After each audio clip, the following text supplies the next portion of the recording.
All right, how's everyone doing? I'm Rich CELENZA. Thanks for tuning into the Rich CELENZA Show. WTF are you talking about? What is this?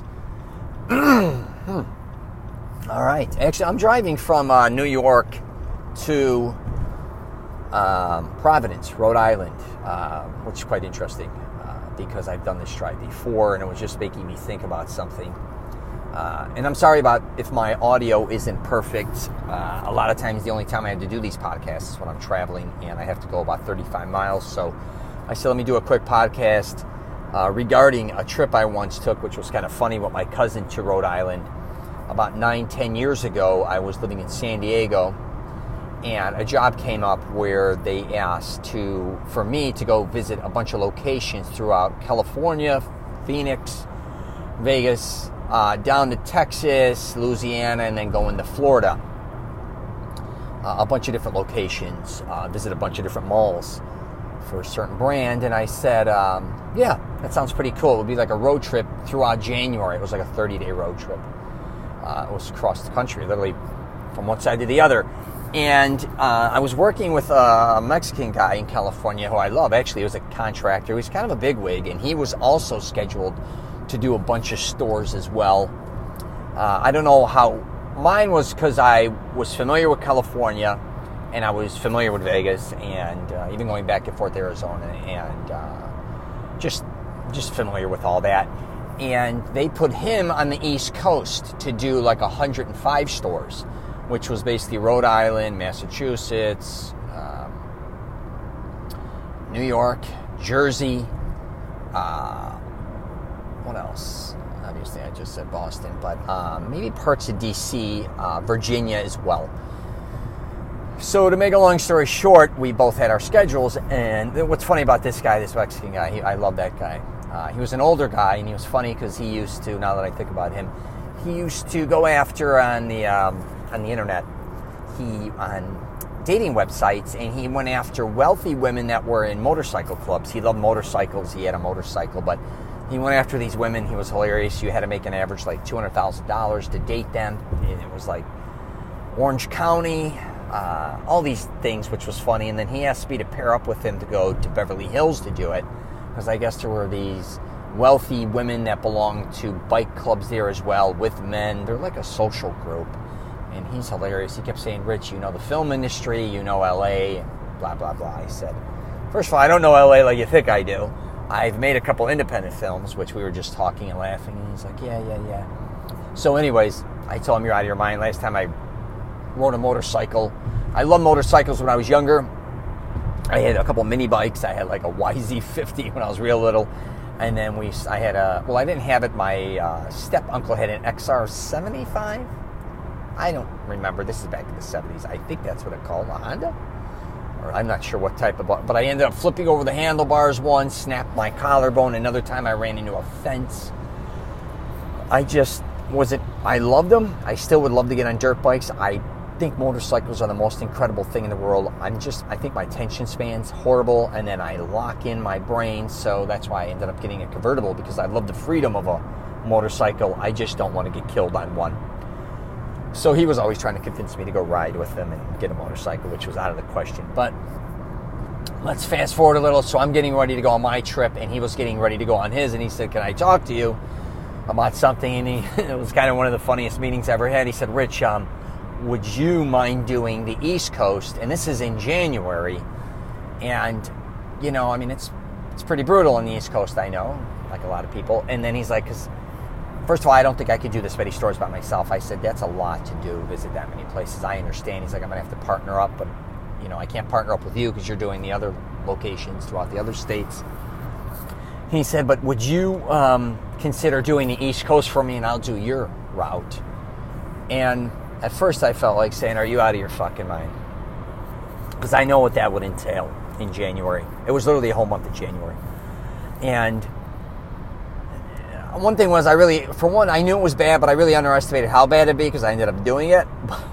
Not complaining about it. It was an incredible experience, but also not only dealing with the snow, but having to really, learn the subway systems, or because this is before Uber, Lyft, and you could take cabs too, but just the whole learning the East Coast, flying in and out of there, and then driving it literally for 30 days straight. between everything. But let me go back to him saying, he brought up a lot of valid points. He's like, Rich, I'm from California and Mexico. I don't know how to like even get around. I mean, he's been to LA. He goes, I don't know how to get around major cities. You're from Chicago. You'd fit into New York very well. I said, well, yeah, I've only hung out in Atlantic City throughout my life. I never used to go to Manhattan, which was, one of those things. Let me get some water here. So then he went on to say, I don't even have, the driving skills. I've never driven in snow. I was like, holy shit, this guy's doomed. Excuse me. Then he said something I felt really bad. Well, then he said, Rich, you're Italian. There's a lot of Italians in Boston, New York, Jersey. You speak the language. I don't know why. I says, well, I know a lot of words. I can't say I'm going to sit down and be speaking Italian with these people. But he knew I loved to hang out in Little Italy because I hung out in San Diego, Little Italy. And then even if I had to go to San Francisco, so in Chicago. So he's, he was pitching all these things to me. And then finally he said, Rich, truthfully, I don't even have the clothes. And I felt horrible for him. And I didn't even know if the company wanted us to switch spots because, I think they thought that I knew the other areas a lot better, and I didn't know the East Coast that well, and I didn't. And I didn't know the other areas a lot better to get around and do certain things. So to make a long story short, I felt bad. And I learned one thing years ago with when my father owned a company and we worked. My buddy actually taught me this, is I never, when I work with people, refuse favors. As long as I know I can handle it. I'm not going to do stuff I can't handle. But a lot of times people do need help in the workplace, and I think a lot of us either shun them, or on the other end, we get taken advantage of. We try to help them before you know it, you're doing their job. But if you legitimately want to help somebody, and to this day I'll still do that, if someone needs help, I will always help them the best I can. So I ended up switching with him. Which was one of the funniest adventures of my life. But I then, in turn, ended up going with my cousin, who's hilarious, who I was raised with my whole life. I said, there's no way I can hit on the East Coast. Just the way we had to set this up, which was basically 3 to 5 stores a day. And we ended up catching a couple blizzards. But the first place we went to was Rhode Island, and I had an incredible breakfast. We flew into Logan, actually, but we started there. We ended up driving there. I think that's where we went. And then we came back. The company set us up in right by Little Italy, Boston, which was amazing. But it was freezing off the lake, the north end.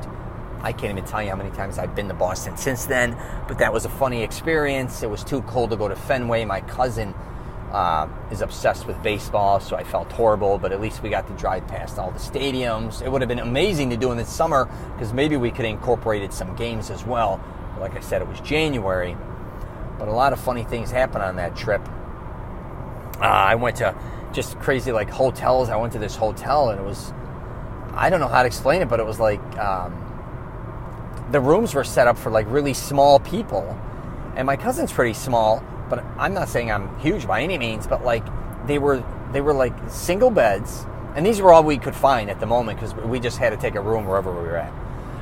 And then the showers were so low, it was down by my chin, which was hilarious. We were laughing. The pillows were all small.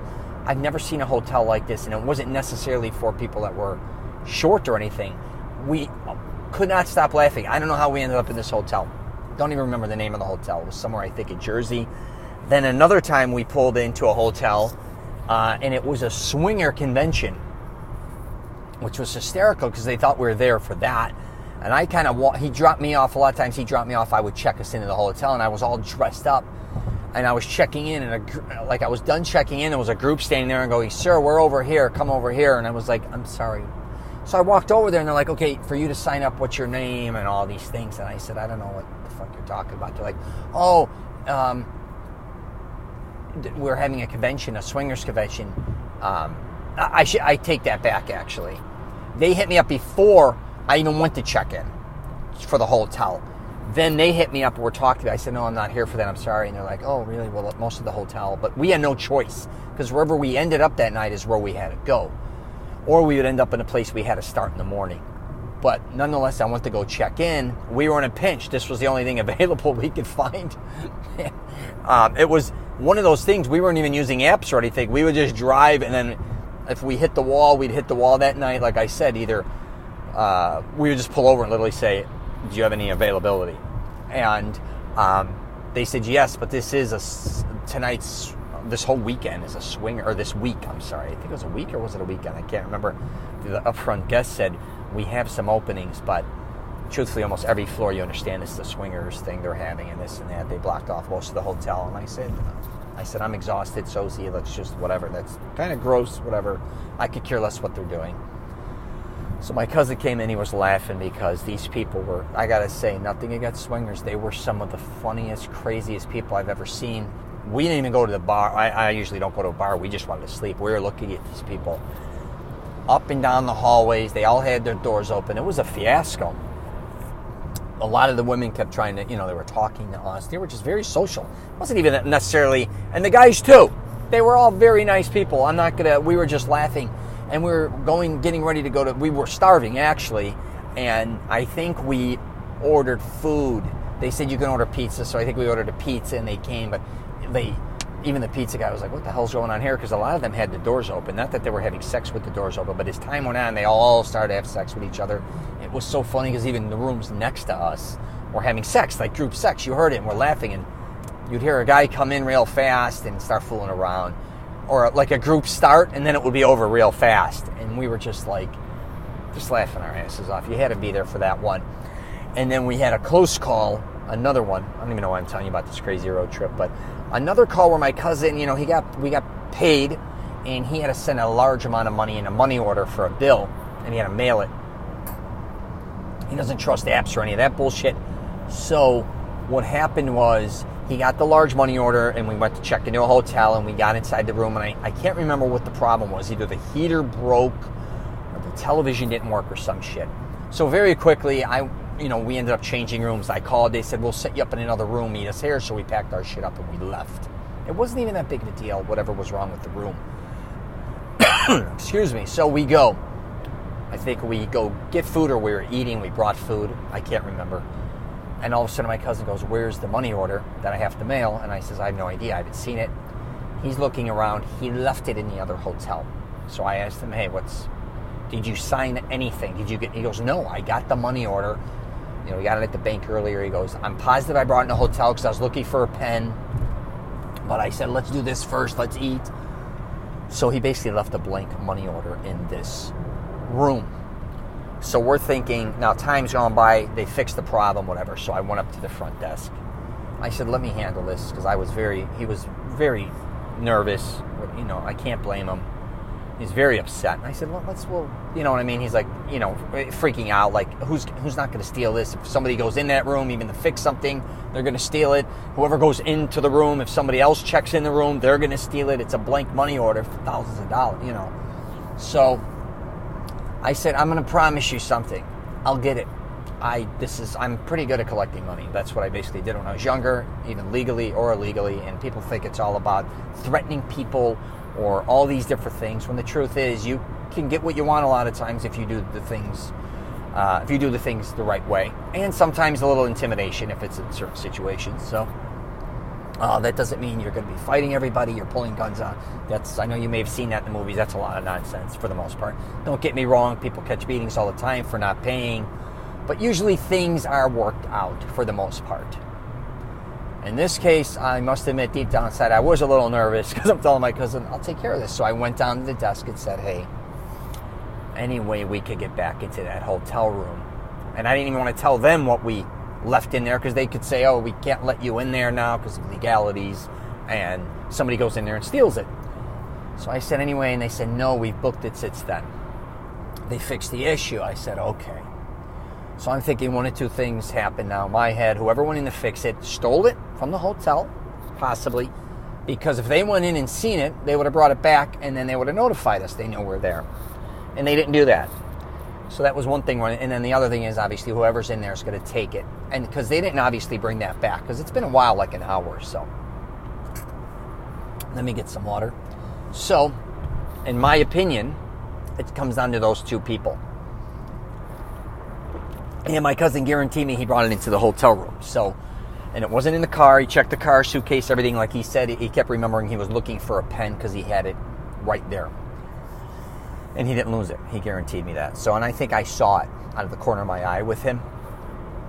So I literally went up to the door, and I was trying to, I'm kind of thinking about how to go about this, because I didn't want to knock on the door and say, hey, sir, we left a money order in there. He could not open the door. I could say he's sleeping. He could have took it and put it in his car. That's kind of how I analyze things.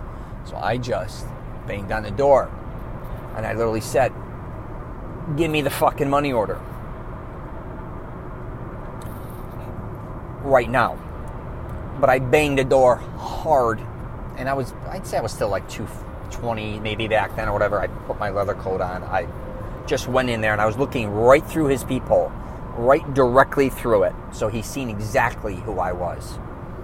And that's exactly, I think, what I said. All of a sudden, underneath the door, the money order slid through. He slid me through. Now, I didn't want to be disrespectful and say it that way. And I didn't want to play the game like I said, knock the door and say, hey, do you have our money order in there? Because I would think most likely he would have lied. Or like I said, if he had, I don't know if he didn't want to return it because he thought maybe the hotel would steal it, but he kept it, and he had it, and I knew he had it. And if he hypothetically then didn't give it to me, I don't know what happened. Maybe we call the police, maybe we don't. But I probably would have went to the front office and then confronted immediately whoever worked on whatever was done too. But that was that was kind of interesting how that happened. And I think a lot of times in life, people may be like, well, you're an asshole for doing that to a certain degree.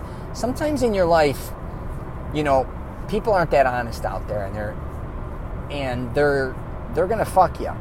And don't let people fuck you is what I basically should be saying. Don't let anybody, you're going to make mistakes in your life too. But the way sometimes you the way you do something in your life works, and have the balls to go after that. Doesn't mean I was threatening anyone. You got to realize too, I wasn't threatening him, and I wasn't there to actually scare him to the point where he could have called security or the police on me too. But sometimes you just have to do certain things to get things done in life, or at least it's worth a shot. Because I think a lot of times we don't even realize we're being taken advantage of, being lied to and manipulated. Which that goes for everybody. But don't let people do that to you, basically, is what I'm saying. So anyways, I don't even want to jump off that. And so to make back to the thing, so we ended up going to, for the first time we went to, which was a quite interesting thing, we went to Little Italy, New York. And it was quite interesting because it was a ghost town. And we're like, what's going on tonight? Because we went there a few nights, I think. We were in Manhattan. And it was just a ghost town for a couple days. I think we went twice. It was just, no one was there. And we're like, something has got to be up. That next day when we were leaving, I think they did a raid. And they arrested, I think 130. I may be exaggerating. I don't know if it was 65, but they arrested a lot of people in Little Italy doing a lot of supposedly bad things. So they were all, I guess, hiding or just not coming out. We were like, what the fuck? So anyways, we're walking around. I had an old iPhone. I've had the iPhone from the beginning, but those little mini iPhones, when you took photos, they were very small, still kind of blurry. They weren't that clear. I had a couple photos of us, and it was amazing to be in, Little Italy, Manhattan, where they're really any restaurant we walked into. The only people really there were kind of tourists. I know it was January, but I'd been there so many times, it was just like a ghost town. So that was really interesting for that to be going down there. And I'm kind of surprised I didn't hear through the grapevine that was going down, just through my family members and other people. But again, we weren't using social media the way it is now. But that was I guess it was just I wouldn't know. Maybe I would have heard about it or not in Chicago with my family members.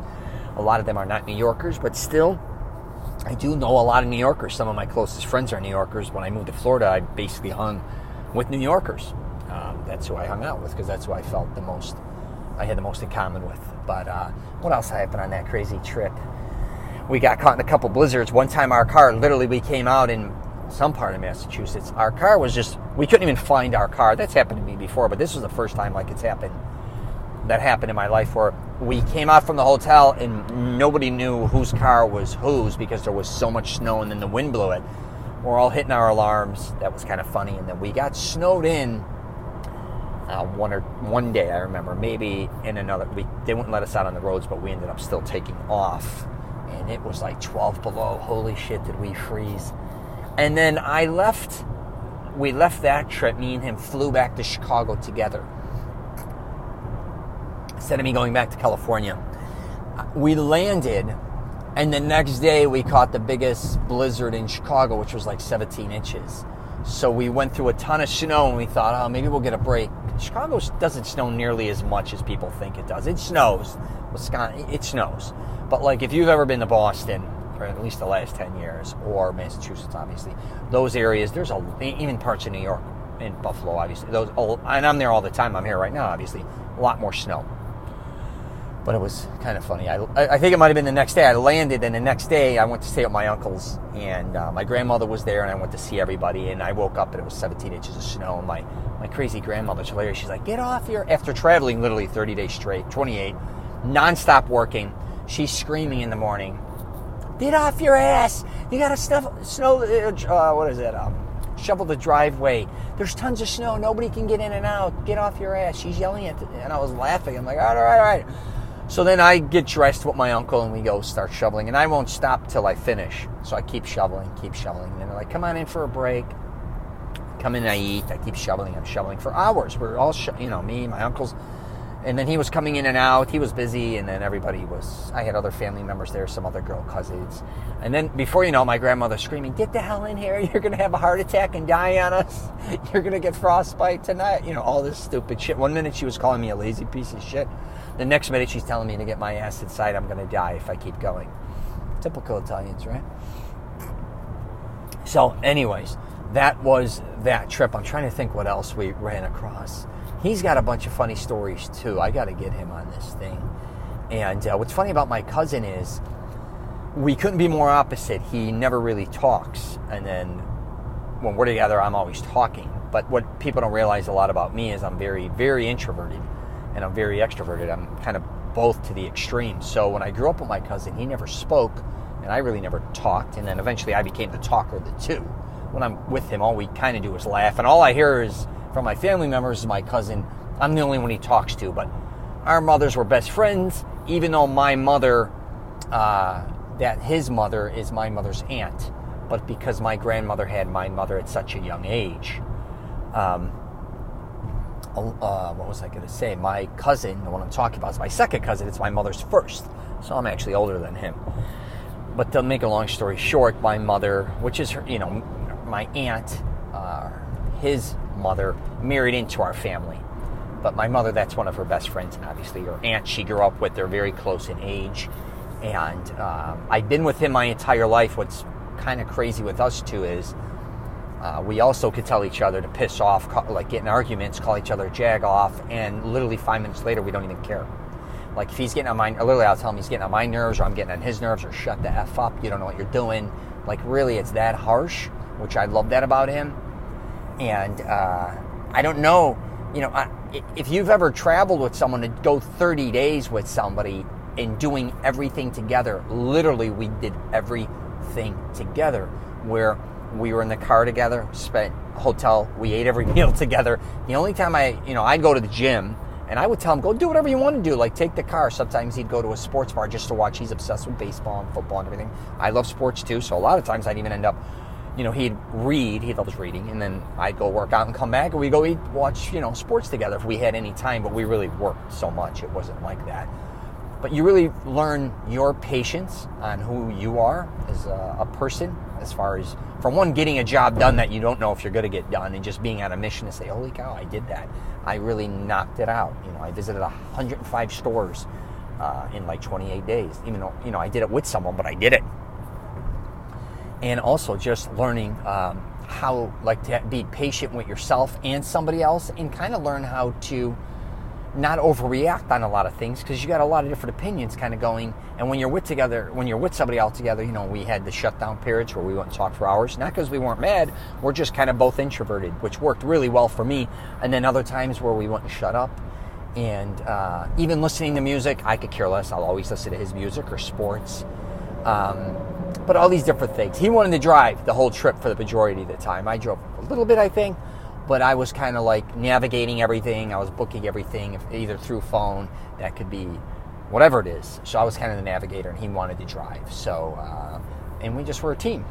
So anyways, I just thought I'd share that experience. I got to send this to him because I think I just got something on Facebook that said, I shared something, I think we're in Little Italy, New York or something, where I said it said 9 or 10 years. And that's right when I signed up I didn't sign up for Facebook. The girl I was with signed me up. I really had nothing to do with it, but that was the first time I started using Facebook because I was like, all right, let me share some photos of food of all these different places all over the East Coast I'm going to.